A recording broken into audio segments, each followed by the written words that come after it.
One cold, rainy November night, life for Veronica was about to change forever. She had nothing. No home, no money, and just a flicker of hope to survive one more day. The city streets were empty, the world blind to her suffering. But fate had other plans. Suddenly, a car screeched to a halt. A man collapsed beside it, gasping for air. People just walked by, ignoring him. But Veronica didn't. She ran to him. "Sir, please stay with me," she yelled, pressing her hands to his chest, desperately calling for help that never came. Little did she know, this stranger she saved would change her life in ways she could never imagine. Veronica wasn't always on the streets. She was once a nurse, a wife, a mother. But tragedy struck hard. Her daughter's illness took every penny she had. Her husband left.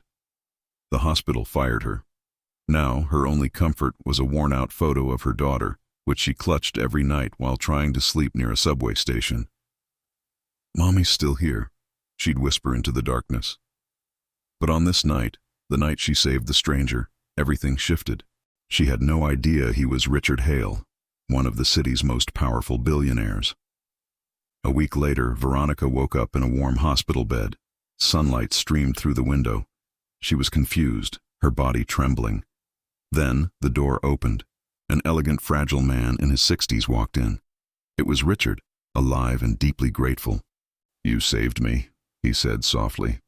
"I just did what anyone would," Veronica replied, looking down. He smiled sadly. "No, most people walked away. You didn't." In that moment, he made her a promise.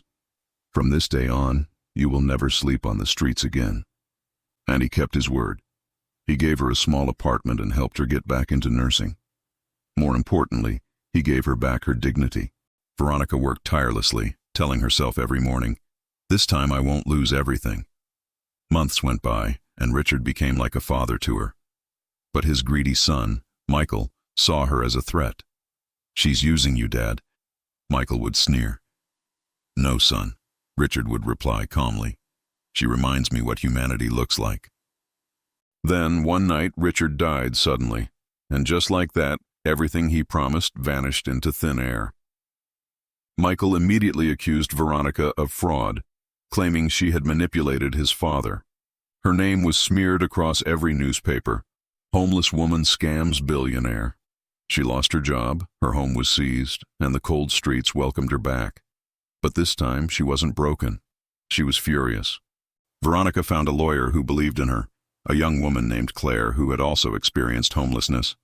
Together, they took the fight to the Hale Corporation. In the courtroom, Veronica's voice trembled, but her eyes burned with resolve. "I didn't save him for money," she declared. "I saved him because it was the right thing to do. I didn't need his wealth. I needed his promise. That kindness still matters."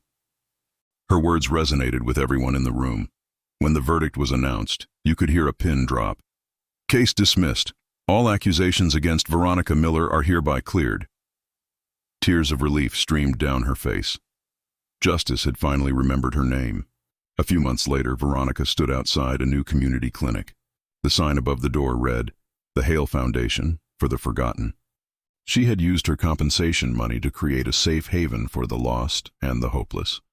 A young mother walked in, holding a sick child. Veronica smiled warmly. "Come in," she said. "You're safe here."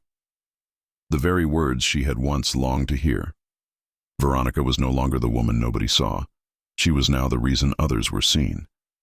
As she looked up at the sun, she whispered, "Sometimes justice doesn't start in a courtroom. It starts in the heart." Life took another incredible turn. Back in her home village, a convoy of cars arrived, kicking up dust. "That's Veronica! Our girl has come back!" the villagers shouted. Veronica stepped out, elegant and confident. Beside her family's old mud house now stood a brand-new sky-blue bungalow. Tears filled her father's eyes as she handed him the keys. "No more roof leaks, Papa. This is your home now." The entire village celebrated, dancing and singing into the night. It was a testament to her journey from the depths of despair to the heights of triumph. Weeks later, a golden envelope arrived. It was an invitation from a Chief Madhu, a powerful man whose life she had once saved. Though the story we told you was a little different.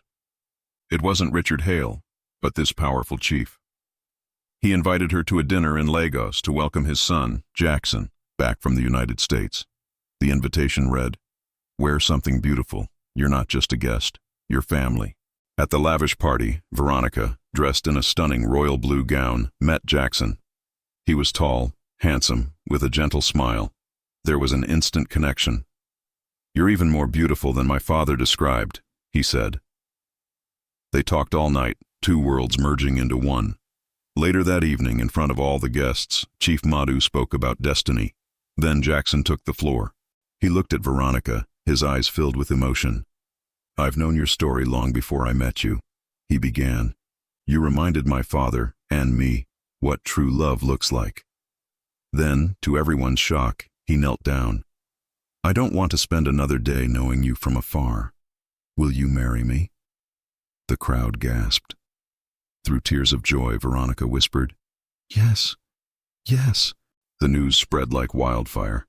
Billionaire's son proposes to the woman who saved his father's life. 3 months later, on their wedding day, Veronica walked down the aisle, her past erased with every step. "You're everything I prayed for," Jackson whispered. "And you're more than I ever imagined," she replied. At the reception, Chief Madhu gave a heartfelt toast. "In all my wealth, I never felt rich until the day Veronica helped me. Today, I gained not just a daughter, but a legacy." Veronica's life had come full circle. From whispering, "Papa, I'll make you proud," she was now living a life that made heaven proud. Her story proves that no matter how dark life gets, kindness and courage can open doors that wealth never can. Thank you for watching. If this story moved you, please like, share, and subscribe for more incredible true stories.